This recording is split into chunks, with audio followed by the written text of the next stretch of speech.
Hello. So I feel like I haven't gotten very far with my research, but I know that I've been doing a lot of the prep work behind it, so I feel pretty good and I'm confident, ready to start actually gathering my data. I'm looking at all of your memos and I see how you're going through your data, and I feel very behind, but I know I'll catch up.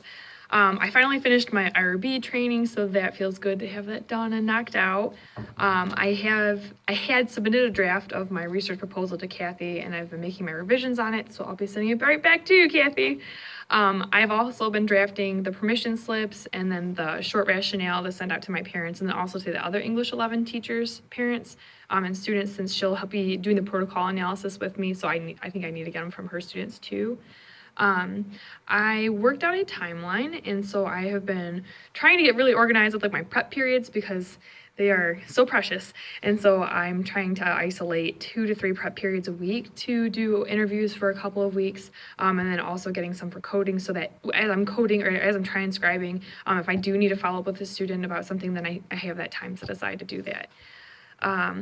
The English 11 teacher and I are working on the assignment. So we decided which unit we wanted to do the protocol analysis with. We're choosing between 2 assignments that would use a rubric, and so then obviously the assignment would dictate which rubric we use. So we're just getting that kind of settled in so we can prepare and plan ahead for that. I had to walk her through what a protocol analysis is because she was a little nervous, but I think it'll be fine.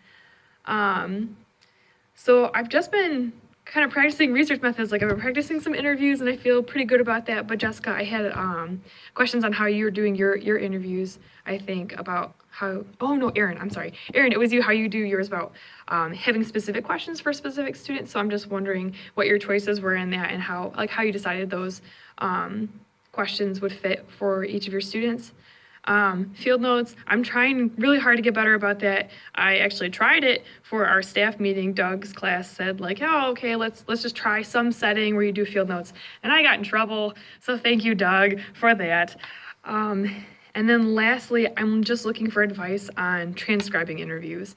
I know the general premise is that you are going to be sitting there typing it out, but I don't know if you have any advice on like how to best do that. I remember someone was saying take it like 10 seconds at a time and rewind, so get some kind of software, but I don't know what kind of software. So if you have any recommendations, I would appreciate that so very much. And I think that's it. So next month, I'm hoping that I can give you some preliminary readings of my surveys and maybe even some coding. Okay, thank you. Bye.